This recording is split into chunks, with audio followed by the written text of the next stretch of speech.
Yo, what's up, guys? We're back for another UFC breakdown and predictions video. This week we got UFC Saudi Arabia. It's going to be the second time the UFC is going to Riyadh. The first time was Robert Whittaker versus Ikram Aliskerov, and it seems like the UFC is very invested in this market. So anytime they go there, they're going to put on a banger main event, and that's what we got here. Israel Adesanya, arguably the best middleweight in UFC history outside of Anderson Silva. He's going to be taking on Nassourdine Imavov in what's his first non-title fight in the UFC in years and years. So we'll see how he looks, if he can turn back the clock and stay in the mix. And then there's a handful of other really good fights throughout the whole card that I'm excited to break down. So let's get straight into it, man. Just hit the like button real quick right before we get this video started. I would really appreciate that. Let's try to get 100 likes on this video. That would be awesome if you could hit the like button right now. But first fight of the night, man. Hamdy Abdelwahab taking on Jamal Pogues. And weird fight because I feel like heavyweight in the UFC, they had a good run at one point where they were picking up some momentum. But right now, they've kind of fallen back. And I see the UFC probably struggling to get good talent in heavyweight outside of like the top 10, top 15, and that's why they're letting Hamdy Abdelwahab come back, because Hamdy, he had his fight with Dontel Mays changed into a no contest due to a drug test failure for anabolic, and got suspended for 2 years. And then I believe he got caught, or maybe it was a tainted supplement, but whatever happened, he had another failure where he was suspended an additional 6 months. And it's been over 3 years, I believe, or approaching 3 years since we've seen Hamdy fight. And I wasn't sure if they were going to give him another fight in the UFC after all those controversies, but they're obviously giving him another chance. And he's only 3-0 on paper. He does have the no contest. And he also has a couple fights in bare knuckle MMA and George Masvidal's promotion, but he's not the most experienced guy, obviously, for MMA, but with his wrestling background and just being a skilled guy, I think the UFC needed him here. So they're matching him up with Jamal Pogues, who is doing pretty well. The guy is definitely probably someone that could cut weight and be more successful at light heavyweight, which he's been before, maybe even middleweight, but he is sticking up at heavyweight and making the most of it. I mean, I think he's won 2 fights in a row, kind of approaching a top 15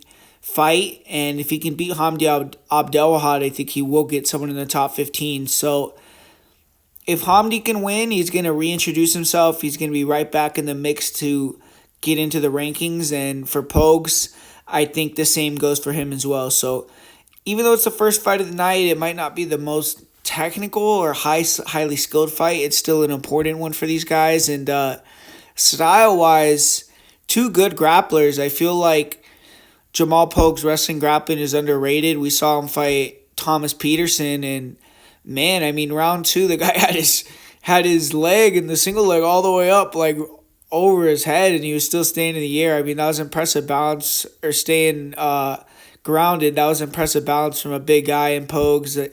He did get taken down late in the first and didn't really look the best off bottom in that short period, but I know he's a black belt. He has good grappling skills.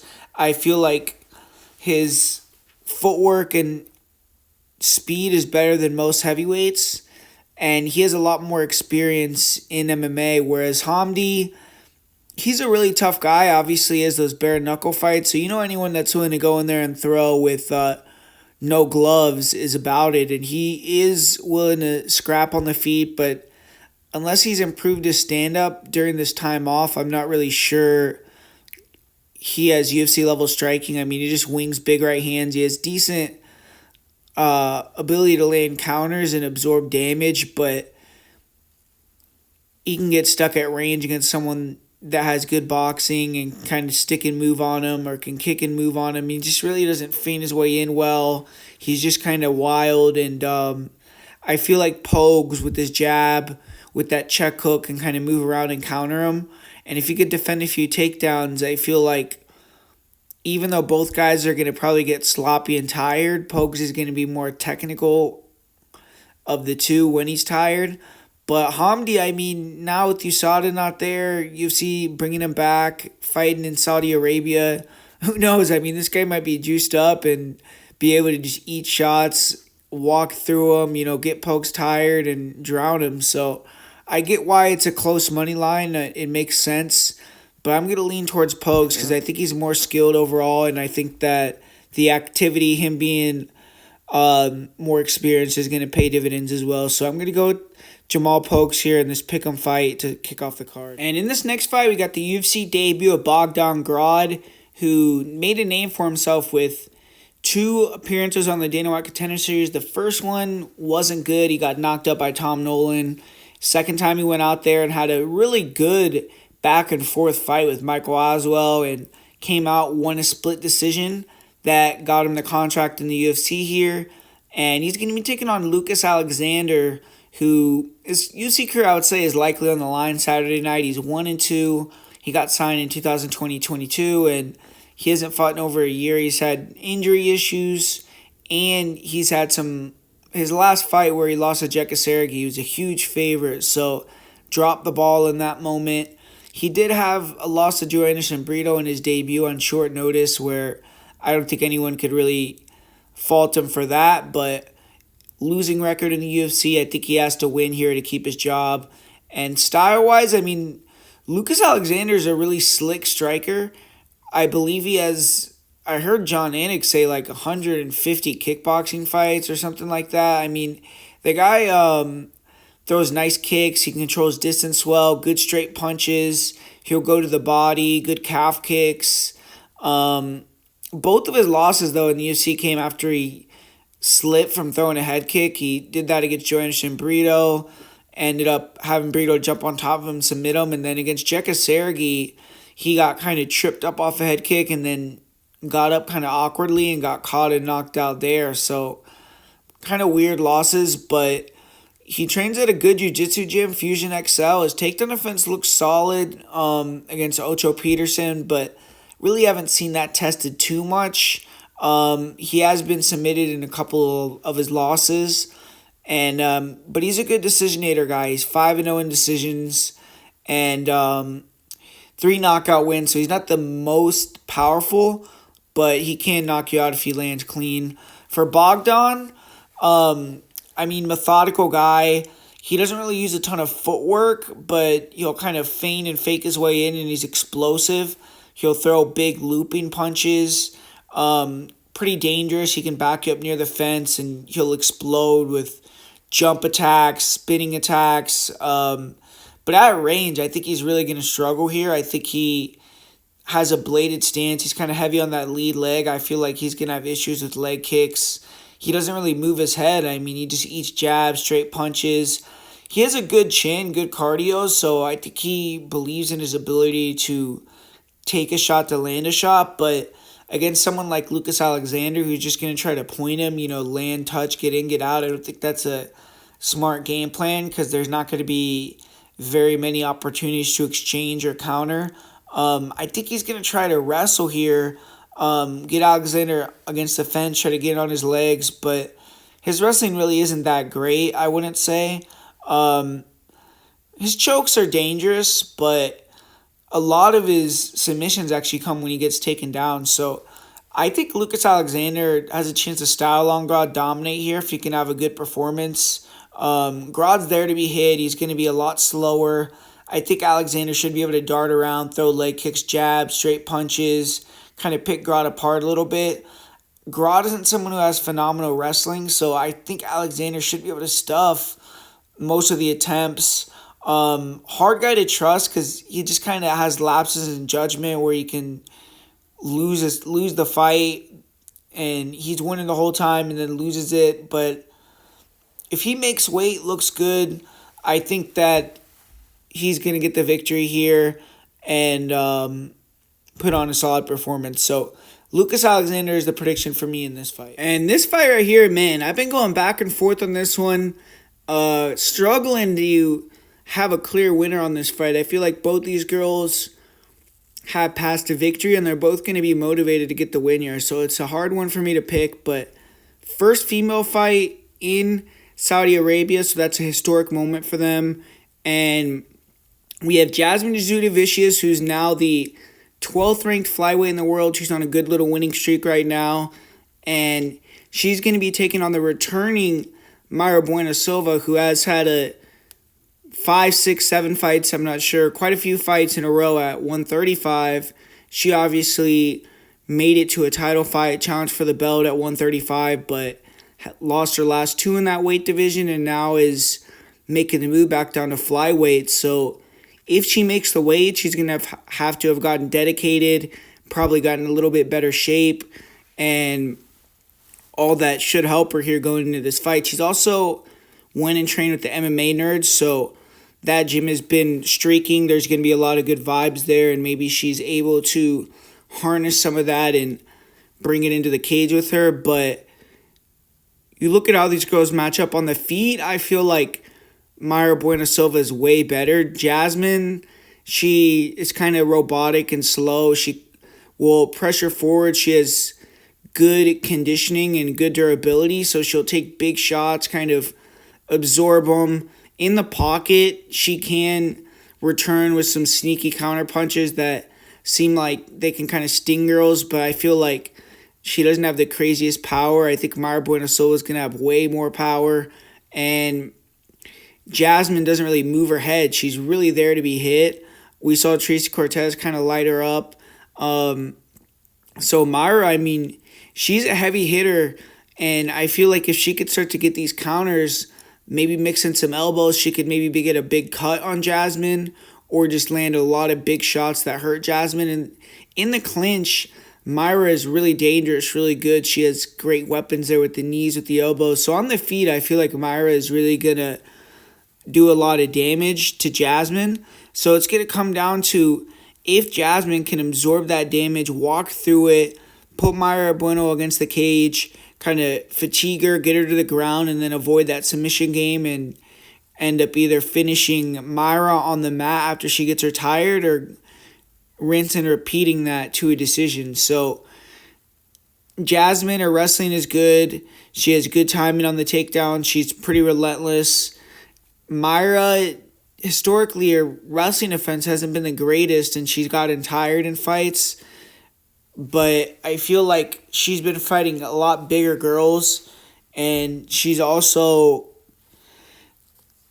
shown decent takedown defense, and I feel like she's been fighting higher level wrestlers and grapplers than Jasmine. So it's just, I don't trust Mayra Bueno Silva, her mentality. I don't know if she's going to come in here, she's going to look good early. Jasmine is going to take her shot. She's going to maybe defend a submission, and then Mayra's going to break, and Jasmine's going to take over. I could easily see that happening, and that's exactly how Jasmine is going to look to win the fight. But something is telling me to give one more chance to Mayra Bueno Silva, who I think is more skilled, more athletic, even though she is the girl with more like wear on her tires in the UFC. She's still younger. I'm going to give her one more shot here, and I'm going to say Mayra Bueno Silva wins this fight. Either wins a decision or gets a KO TKO early. But I'm going to go with Mayra Bueno Silva for the upset. And in this next one, I mean, man, they really want McKinney to get a win, huh? I mean, I thought that Damir Hadzovic was retired. I mean, shout out to the guy. He's been in the UFC forever. He's actually gotten a couple sweet wins. That come from behind win over Marcin Held with the knee was pretty nasty, but he hasn't fought in a long time, and the last time that he did fight, he kind of got beat pretty easily. He had a couple of bad performances. He had the fight with Mark Jacasey as well. So I thought he was done, but obviously not. He's coming back here, 38-year-old vet, and he's taking on Terrance McKinney, where, man, anytime you're taking on Terrance McKinney, I don't care if you're 38-year-old Damir Hadzovic, washed up, you got somewhat of a chance because the guy's going to be reckless and he's going to give you an opportunity to touch him on the chin. And he's been knocked out so many times, so viciously as well at this point, that anybody could potentially knock him out. So Hadzovic is a decent striker. The guy has a good high guard. He likes to counter strike. So if McKinney just walks in chin first and gets kneed in the face, level changing, or gets countered with a big overhand or straight, maybe Damir could get something going. But ultimately, I just think this should be an easy takedown, back take, and rear naked choke for Terrance McKinney. You know, T-Rex, he's coming off some horrible knockout losses. I actually had 2 wins in a row before that knockout loss his last fight against Ribovics, but that was another really bad one. And I just feel like, man, take this guy down, take his back, submit him. We saw Moicano submit him really quick in that kind of funny moment where Moicano was shit-talking him after the fight. But, yeah, I just feel like McKinney, if he's smart, he's going to pressure, maybe pretend like he's going to get into exchange, get in on the legs, get this guy to the ground, take his back, and strangle him. And I think he could do it early. So that's going to be my prediction, first-round submission for Terrance McKinney. But anytime there's a Terrance McKinney fight, I mean, proceed with caution for sure.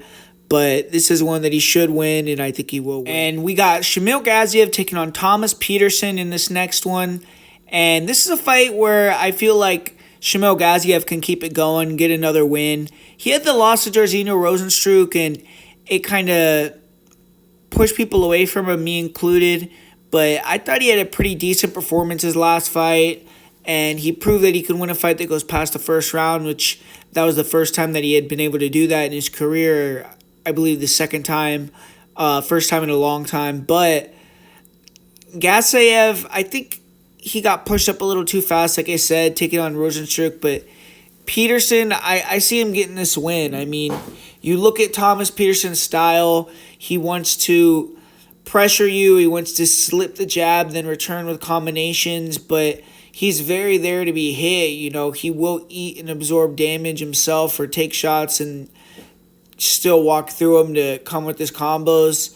But I feel like with Gaziev, he has a nice counter right hand. He can land the counter uppercut, counter straight. His jab, his left hook is not bad either. And I think he's going to run Petersen into a lot of counters. And Petersen, he likes to use the blitz to maul guys, put him on the fence, eventually get him to the ground. His wrestling is really good. But I don't think he has as good of cage wrestling and overall wrestling as Gaziev. I think Gaziev could win the wrestling exchanges as well, more than likely. Maybe get a takedown on Petersen, really wear him out. Petersen, you know, the only way I could see him winning this fight is taking a lot of damage early, maybe surviving a knockdown. Gaziev slows down pretty majorly. Petersen is still pressing him, coming forward. The guy does have decent cardio for a heavyweight and, breaks and finishes Gaziev. But I actually think Gaziev is going to get this first-round knockout. And if he doesn't, I think he could still win over 15 minutes too. I just feel like he's the better fighter. So Shamil Gaziev is the prediction for me. And kicking off the main card, we got Muhammad Naimov taking on Kaan Ofli. And man, I mean, the Ultimate Fighter, they used to give you some favorable matchups when you were on that show. They would maybe let you stick around a little longer, but they're throwing Kaan Ofli to the wolves after his Ultimate Fighter finale loss to Myron Santos. Got knocked out in that fight. He had a good showing on the Ultimate Fighter show. He actually got a big decision win over Nathan Fletcher, who is a solid fighter. And then he got a submission win in real quick fashion in his second fight on the Ultimate Fighter, but couldn't put it together in the finale in his first UFC fight and got knocked out in that one, like I said. And Muhammad Naimov, he also had kind of not a bad performance, but he needs a bounce back performance in this fight. He fought Felipe Lima his last one, who's obviously a high-level prospect in the division. He was actually winning the majority of the fight. He probably would have won on points via decision, but round 3 let Lima get his back and choke him out and ended up taking the submission loss. So he has to get back in the win column after he was building some momentum. He had a nice win over Nathaniel Wood. He followed that up with a victory after that. So if he would have beaten Lima, he would have been in a good position. I'm sure he's going to be hungry to get back to that. And he's getting a lot easier matchup here on paper in Kaan Ofli. You look at how these guys match up. Naimov on the feet, I think, is going to be a lot better. He moves a lot better. I think Naimov has put a lot of work in on his striking in Denver. His footwork has improved pretty significantly. He moves around laterally well. I think that footwork side to side, just being a little bit more evasive, a little bit faster and more explosive, is going to be a big difference in comparison to Kaan Ofli. Kaan Ofli, good with his in and out movement, but very linear fighter, straight forward, straight backwards. He wants to back you to the fence and throw 3-2s, very basic, and then he'll level change under his shots and try to take you down. He throws hard punches, but if you're evasive, if you have the ability to counter guys coming in, kind of angle away, then you're going to give him a lot of issues. His wrestling isn't anything spectacular. It's okay, but I feel like Naimov is going to have this pure wrestling, and Ofli is going to be running into a lot of big counter hooks. I think that Naimov is going to be a lot faster, a lot slicker on the feet, and I think that he could keep it standing if he wants to, or maybe even mix in some takedowns of his own in this one.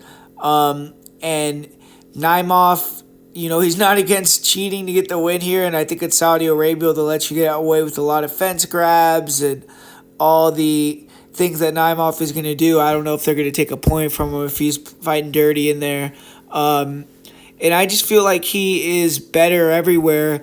He has more experience, better wins, and it's just a hard fight stylistically and matchup-wise for Kaan Ofli. So I think Naimov is going to bounce back with the win here. And up next here, we got Ziam taking on Mike Davis. Really good fight here. I think two of the better young guys that are unranked at 155. I guess Mike Davis is 32. He's not super young, but two of the better prospects at 155 in my opinion. Ziam, he's been way more active. He's been doing really well. He's coming off the best win of his career with that knockout of the year contender, arguably people's knockout of the year from last year over Matt Frevola with that knee, and he strung a few wins together.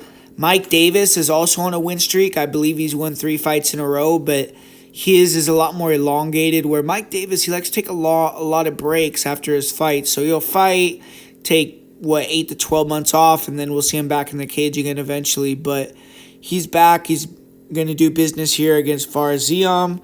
And, you're looking at how these guys fight. One, I think Mike Davis is going to be a lot heavier in there.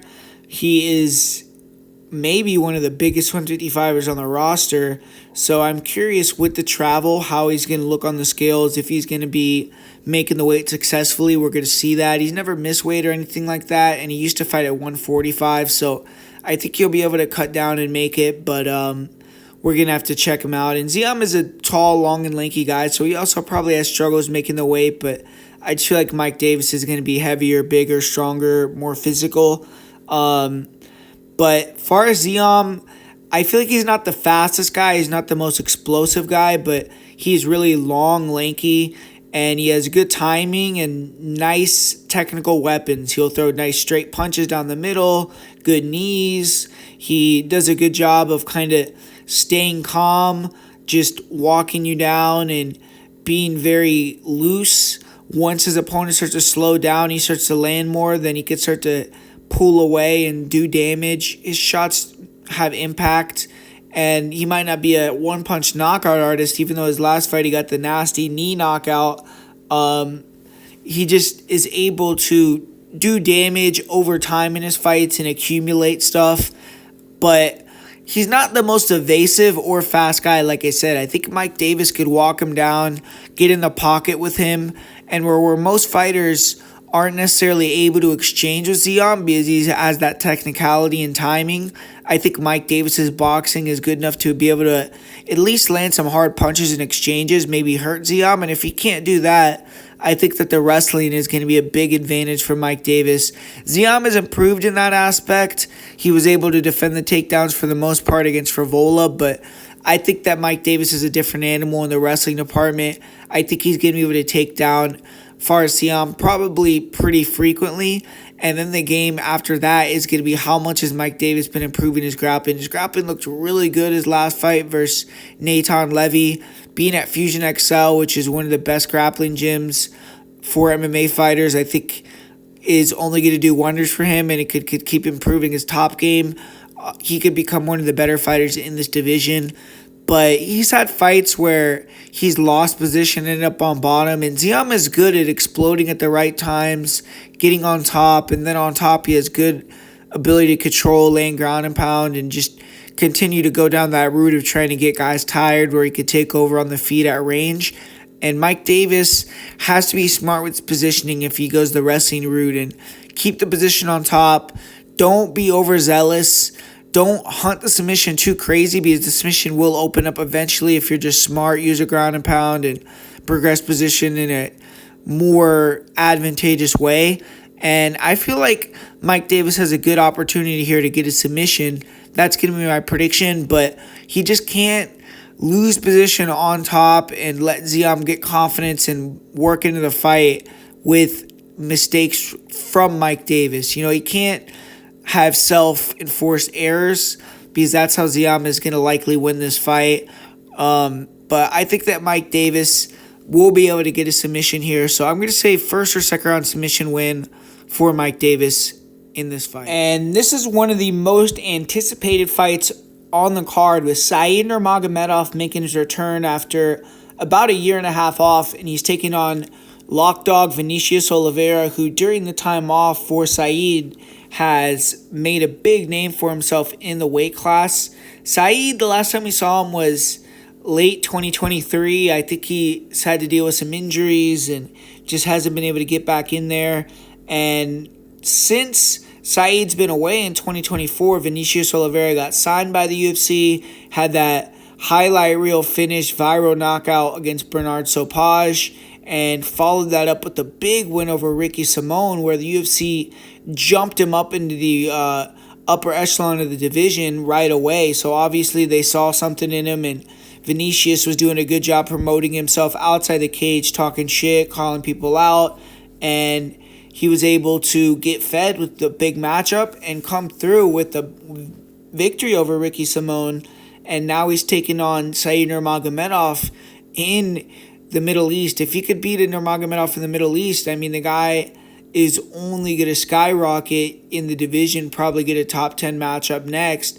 And for Saeed, this is a fight where they're giving him someone that's streaking but not necessarily proven, someone that looks like they have holes in their game, that talks and is going to make the matchup big. And if Saeed can go out there and pick up another win, continue his win streak, and show that this little layoff, injury issues was only a blip and he's back in the scene, then I think they'll give him another major matchup next. So it is a prove-it fight for both guys in a sense.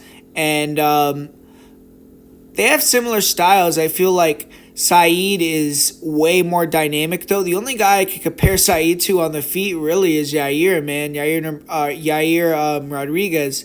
Yair's freaking ability to kick, be so dynamic, throw spins, have that speed, the dexterity to use both legs, throw these spinning elbows and all this variety of attacks. That's the only guy I could compare Saeed to. I mean, the guy is so creative and dynamic at the striking. Vicious body kicks. We've seen him hurt multiple guys early and finish them with body kicks. And he's just very dangerous with the spinning attacks. Great counters. He throws good kicks to both parts, or with both legs to all parts of the body. Nice straight punches, elbows. I mean, he has everything in his arsenal that he'll throw out at you. And he's good at countering you off the back foot and just very hard to corral and back up. For Vinicius Oliveira, he'll mix in, those flying knees. Obviously, we saw that against Sopage to get the highlight reel win that he got there. He'll throw, elbows and spinning attacks as well, but he is much more prototypical where he walks you down. He has a long frame for the weight class, and he's looking to pull counter you with big straight punches, big looping hooks, and he'll throw hard calf kicks, hard front kicks to the body, kind of try to chip away at you, get you to stand in front of him and exchange. And if you're in that pocket exchanging with Oliveira, or he could back you against the fence and get you an exchange there, he's a bully, man. I mean, the guy has big power. He is good with his chin, and he'll kind of roll and take power away from shots and come back with his own, and his own shots have knockout and dangerous intentions. He has a lot of confidence as well, so he has that no fear in the pocket, and his wrestling defense is only improving. He's hard to hold down. when he gets taken down, he's hard to do much with. You can't really damage him. You'll get back up to his feet if you try to do ground and pound. His submission defense looks pretty on point.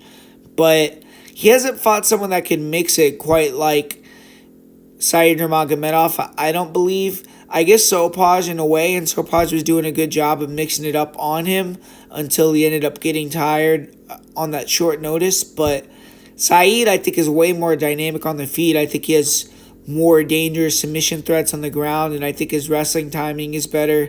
And I just think that he's going to be so much faster in this fight. I feel like that's going to be the major difference in the stand-up. I think that he's going to be landing counters easily on Vinicius, and Vinicius is a really durable guy. We have seen him knocked out before, but I think it's going to be hard to take him out. Said could definitely do it if he could land a creative, crazy knockout finish. I wouldn't be surprised, but I think he will be able to win the striking fairly easily, and it's just going to come down if he slows down. I mean, that's the one thing with Said. He has a very wild style where he's using a lot of energy, and sometimes he will get tired. And if he does slow down and Lockdog can take him out later in the fight, like we've seen Lockdog do against others, then I think that's the way that he can get the win here. But most guys that have had success against Said have had to push him against the fence, use grappling, and I don't think that Lockdog is going to be able to do that. And ultimately, I think that in a striking battle, I favor Said against almost anyone in that division that isn't a super good pressure fighter. And I don't know. I don't think Vinicius is going to be able to get this win here. So I'm going to go Said Nurmagomedov to get the victory and win via decision. And in a huge fight in the heavyweight division, we got the return of Sergei Pavlovich, who's coming back after a pretty long layoff after back-to-back losses, taking on Jairzinho Rozenstruik, who has resurrected himself. He had that real bad knockout loss to Volkov, and at that point his career as a top contender kind of looked dead, but he got a big upset win over Gaziev. He got another couple big wins, and he's coming in here on a nice win streak and back around the top of the division again. If he can beat Sergei Pavlovich, he's going to be right back in the mix as, maybe 1-2 fights away from a title shot. So big fight for both guys. Pavlovich, still young, still someone that I think we're going to hear about in the years to come in this division. But if he has 3 losses in a row, we've seen super talented prospects before where they just can't get their mojo back after a title fight loss, like Darren Till, like other guys. So let's see if Pavlovich can get this win here and kind of stem back this bad tide that's been going on for him. But it's going to be a striking fight, I feel like. I mean, I don't see Pavlovich looking to mix in takedowns. I've heard that take a couple times from a few people this week, but I think it's going to be a striking fight for sure. And Jairzinho, he is pretty evasive with the good footwork. He keeps the jab, check hook in your face. He'll counter you, and he's just trying to point fight you from the outside. And if you try to get overzealous, he could drop. He's not the greatest counterpuncher in the world. I mean, we've seen guys blitz in on him and just knock him out like Francis, but he'll catch you with sharp counters if you're a little sloppy coming in, and he can hurt you and take you out. But really, he's looking to leg kick you, chop you down, use his jab, kind of keep you at bay and move around on you, make you miss, get you tired, and just keep you on the outside all night where he can rack up points. And it's been a successful game plan for him against a lot of heavyweights because he's faster than them. He's more technical than them on the feet. He can keep them away with the stick, with the jab. He chops their legs down. And in this fight with Sergei, he's going to have to get in on those leg kicks really early. I think he's going to have to land a big power counter early on to try to get Sergei's respect, because Pavlovich should come back to being on the gas in this fight. And I'm not saying go crazy, but if you could back up Jairzinho and get in the pocket and exchange with him, Jairzinho's pull back and just, I think some of his defense in the pocket is not necessarily the greatest against someone that has such a long reach like Pavlovich. I feel like Pavlovich is going to be able to get him back near the fence and explode on him. And if you have someone like Pavlovich being able to do that, that's not a place you want to be. Him coming with the southpaw uppercuts, with the straights. I feel like in the pocket, he is a lot more dangerous. He's going to be able to land first and land harder. And I just don't know if Jorginho is going to be able to be evasive enough early on to not get knocked out. I don't know if Jorginho's durability is that crazy. I mean, he has good durability. It's not like he gets knocked out often, but we've seen him get touched early and put to sleep or really rocked, and I feel like Sergei could do that to him. So I'm going to go with Pavlovich to bounce back here. I just feel like he's going to cut the cage off. He's going to use that hand speed as boxing and touch Jorginho on the chin here. I don't think Jorginho is going to be able to point fight him from the outside like he's had other guys. And I think Sergei's going to be hungry for this win. So Sergei, to me, is the pick here, first round knockout. And in the co-main event, we got Shara Magomedov taking on MVP Michael Page in a striking delight fight. This is a matchup that I don't think many people expected to get because MVP, I don't think has ever fought at middleweight as a pro. All of his fights were at welterweight. If I remember correctly, I think he might have fought Mike Perry at 185, but I could even be wrong about that in BKFC. But either way, he's usually a welterweight. He's coming off a really thin loss to Ian Gary, who's in the top 5. And I think that he's kind of just taking this fight as a detour. He thinks it's a good exposure fight against a guy that is a good matchup for him. Shara isn't going to try to take him down, and they're going to go out there and they're going to be striking at range, which is what MVP really loves to do. And obviously, Shara Bullet is going to invite a fight like that as well. He doesn't want someone shooting on his legs, and Shara is coming off one of the most epic knockouts in recent UFC history with that double spinning back fist. He's going to have the confidence that he can go out there, he can get a big scalp in MVP, knock him out on the feet, and prove that he's one of the best strikers in MMA. So it's going to be a showdown of two of the best range strikers that are in these upper weight classes, and we'll see who can kind of get the upper hand in it. They do have different styles. Shara, he likes to use a lot more variety. I feel like he is throwing a lot more kicks from both stances. His last fight, him going southpaw kind of won him the fight. Him making that adjustment and being able to fight from that stance really took Armen Petrosian's weapons away from him. But he's not necessarily someone that relies on the hands as much as MVP. MVP uses his hands a lot more, where Shara is a lot more kick heavy. But Shara is going to be, in my opinion, probably throwing a lot more volume, and he's going to be going, I don't know if he's going to be going forward. I think MVP is going to be the one going forward, but Shara is going to be throwing the volume, and it's going to make for a very close fight if there's no knockout, and that's what's going to be the balance between those guys. How is one of them going to differentiate themselves? Because I feel like Shara, he is going to be trying to attack the legs a lot and maybe trying to only counter to the head. I could be wrong, but I feel like Shara is going to go to the legs a lot, try to slow MVP down, and MVP is going to be trying to counter those kicks with big sniping strikes. I think MVP is faster with the hand speed, and the one thing that I don't like about Shara in this matchup potentially is you go back, you watch his fight against Bruno Silva, who's obviously not the striker of MVP, doesn't have the blitz ability, but he was using that same kind of game plan. He was bladed stance, he was trying to blitz in, and he was actually able to counter quite a few of Shara's kicks with some big punches. He rocked him a couple times, and I feel like if Bruno Silva can close that distance and land those counters, I don't see why MVP can. It's just the thing with MVP that's really throwing me off with him is he's coming in with this extra weight. He's taking kind of a fun fight, a detour from a title aspirations after a loss in a big pivotal fight where he could have been looking at a title fight if he won.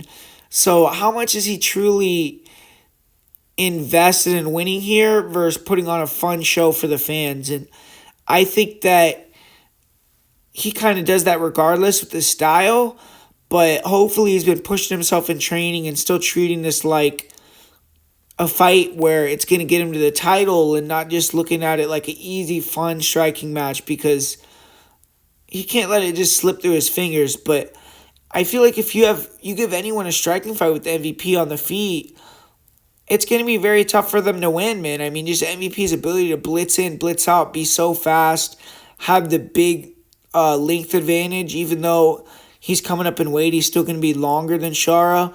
And even though I'm talking more about the blitz with the hands from MVP, you have to be worried about his knees and his kicks as well. He just doesn't come as often as from Shara. So I honestly think MVP has a good chance to get the knockout here. And if he can, I think he can win a decision too. It's just I'm a little worried about a robbery if he ends up going to the scorecards. But I'm going to roll with MVP in this one, man. I think he can win if it's a striking fight, and that's what we're going to have here. And so I'm going to go with the MVP to get this victory as the underdog. And finally, we got the main event. We got Israel Adesanya coming back pretty quickly after his title fight loss to Dricus du Plessis, taking on Nassourdine Imavov. And I like seeing Izzy coming back fairly quick because he took the layoff after the Strickland fight. It wasn't a crazy long layoff, but for Izzy, it was a long one. And I like that he's coming back quick, staying busy. Some people could see it as him kind of cashing out, but I think that it's good for him to stay active if he's going to still be competitive. And he's only 35 years old. I still think he has some juice left in him, and I really do. And I honestly think this is a good matchup for him. I think the UFC is trying to give him a winnable fight here. You look at Imavov, he's on a good winning streak. He's coming over that victory against Brendan Allen. He has wins over Cannonier, Roman Delides. He has that no contest Chris Curtis, but he was winning that fight as well. So he's been looking good lately, but I feel like he hasn't fought anyone. You could argue Jared, and Jared was doing a good job of it, but he couldn't keep it up. But that has fought him from range in a long time, and I think that he's going to struggle with that. You watch Nassourdine Imavov's fights, and he is getting better. He is young. He is probably the hungrier fighter, and this is the opportunity of his life. So he has all that motivation. All that on his side is an advantage for him. But stylistically, you look at him when he fights fighters at range, he's very susceptible to straight punches. He gets hit with jabs, with twos. His leg kick defense, I don't really think is the greatest. I see him getting chopped with leg kicks pretty often. He has a bladed stance. And in the pocket, he's nasty. I mean, the guy has fast hands, good combos, solid boxing. And we all know Izzy, that's kind of what he struggles with. In the pocket, he's not the greatest. He isn't the best boxer. He isn't the greatest counterpuncher either. He has the ability to counter you. We've seen him knock guys out with counter strikes, but you look at how Sean Strickland beat him, Dricus du Plessis, they were kind of just walking him down, getting him against the fence and unloading on him. And Izzy wasn't the greatest defending or landing shots off the back foot. So for Imavov, he has to back up Izzy getting these exchanges. He can't stay at range. He doesn't have the length, and he's just too hittable at that distance. And his grappling is good. Like, if they can get on the ground and get in exchanges, get in some scrambles, I wouldn't be surprised to see Nassourdine get a choke in, but I just don't think that Nassourdine's going to be able to get takedowns on Izzy. If he does time a takedown, get Izzy to the ground and submit him, then I think we're going to really hear those Izzy retirement talks intensify, because he shouldn't be letting a guy like Imavov take him down and submit him. We saw Imavov have who was it? Someone he had their back like dead to rights, and they were able to escape and get back up to their feet. So I feel like, I just think that Israel is going to be able to avoid a lot on the ground if he does get taken down. He's probably worked a lot on submission defense after the Dricus fight, and he showed some decent get-ups and takedown defense in that fight as well. So I just feel like Izzy, as long as he's not just totally falling off the wagon, he's going to get this win here. I just think that stylistically, even though his style, people know exactly what he's going to do now. He has so much film of him where people can watch him and kind of try to counter what he wants to accomplish in there. But I just feel like Imavov, I don't see how he's going to close the distance effectively, wrestle here. I don't think he's going to be able to back up Izzy and force these exchanges that he needs to. In that range, I think Izzy's just going to pick him off, pick him apart, and do what Izzy does. So Israel Adesanya is going to be the pick for me in the main event. I think he's going to win a pretty comprehensive decision there, and we'll see where he goes from here after that. But Israel Adesanya is going to be the prediction for me. And as far as my parlay of the week, my most confident pick on the card, for most confident pick, I suppose I would go with Naimov here, Muhammad Naimov. And for the parlay of the week, I'll say Terrance McKinney under and the Naimov money line. So that would be the parlay of the week, the under in the McKinney fight and the Naimov money line. So there you have it, guys. Thanks for watching this video. UFC Saudi Arabia full card breakdown and predictions. Hopefully you enjoyed it. Hopefully you learned something. Appreciate everyone that drops a like, puts a comment down below. Let's get some interaction on here. If you want to get access to my bets for this card, you want to get access to written breakdowns for different promotions, go to patreon.com/MMAPredictionGuru. Everyone that's over there helps continue the channel as well. So appreciate everyone's support over there, keeping the channel going. And outside of that, guys, I'm going to be back with video soon. I believe we're going to be doing a live stream on Friday, more of a betting breakdown live stream for this card. So come check that out. Would really appreciate some live interaction there. And outside of that, guys, see you guys soon. Stick around on the channel and talk to you guys later. Peace.